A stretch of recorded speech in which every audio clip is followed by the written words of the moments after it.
皆见其权衡轻重，乃谓之度数，圣人因而谓之虑。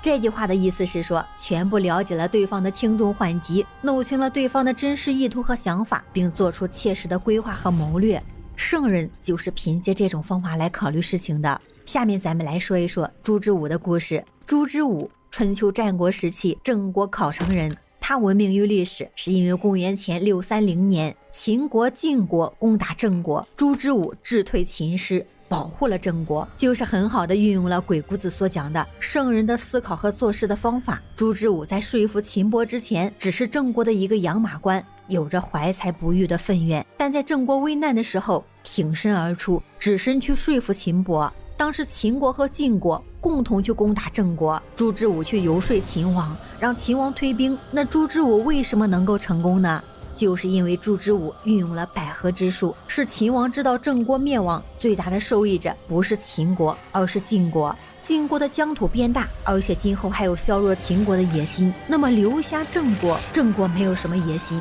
并且还能成为秦国远方提供帮助的朋友。朱之武让秦王清楚地知道了权衡的轻重缓急，接下来怎么做就不用朱之武去赘言了。结果秦王听后大喜，立即和郑国结盟。晋国一看，哎，你俩在一起，我肯定打不过，也就退兵了。所以鬼谷子说，圣人考虑事情就是通过百合，通过权衡利害，通过度数标准，最终达到说服和谈判的目的。这是说服成功的情况。如果不成功呢？鬼谷子接着说，岂不重权衡度数，圣人因而自谓之虑。这句话的意思是说，假如得到的不是准确的轻重缓急的情况，不能给出切实的规划和谋略的话，圣人就要另做打算了。有2种原因。第一，对方的状态，咱们前面讲过，对于不同的情况，鬼谷子所说的我们要无为以目之。如果现阶段对方处于闭合的状态，那么我们运用百合之术，乃可进乃可退，此时就要退，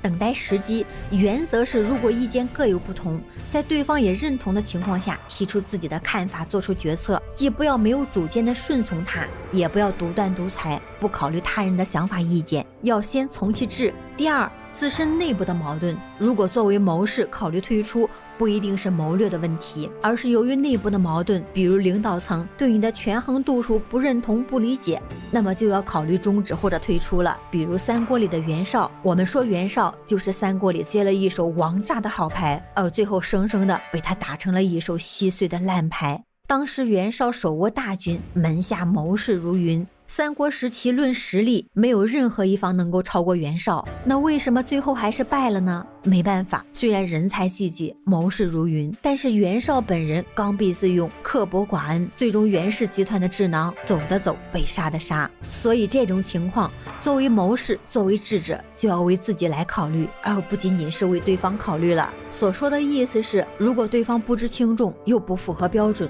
我就要独自为此事谋划，为自己来留下后路。所以呀，综上所述，鬼谷子告诉我们，通过百合，通过权衡，通过度数，最终达成谈判和沟通的清晰路径和运用的方法。到这里，我们不难看出鬼谷子的百合之道，总体来说是一种积极的，是一种主动的，是一种运用在人性方面的阴阳之术。一百一合，一阴一阳，看透人性，看清自我。所以呀，如果你身处这个物欲膨胀的社会，或者身处甲骨争鸣的这个社会，无论你是否还有强烈的进取和开拓之心，鬼谷子的这本书都值得我们静下心来读一读，用来处理我们在生活中与亲朋好友、领导、同事等等关系不融洽的地方，来思考他们到底在意什么，需要什么，他们的真实想法是什么，然后根据这些情况来制定详细的改变计划，然后用来避免有时候明明生活中有很多自己不满意，但从来没有想过要去过多干预改变一下，只想着得过且过，直到某一天这些问题集中突然爆发，结果弄得手忙脚乱，最后不可收拾。以阳动者，德相生也；以阴静者，行相成也。以阳求阴，保以德也；以阴结阳，失以利也。阴阳相求，有百合也。此天地阴阳之道，而说人之法也，为万事之先，是为元方之门户。如何来参悟和运用鬼谷子的这些道理和规律呢？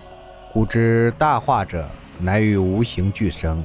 凡以观往，复以眼来；凡以知古，复以知今；凡以知彼，复以知辞。动静虚实之理，不合于今，反古而求之。我们下集来说一说鬼谷子的反应篇，如何用圣人的思维方法来得到这个答案。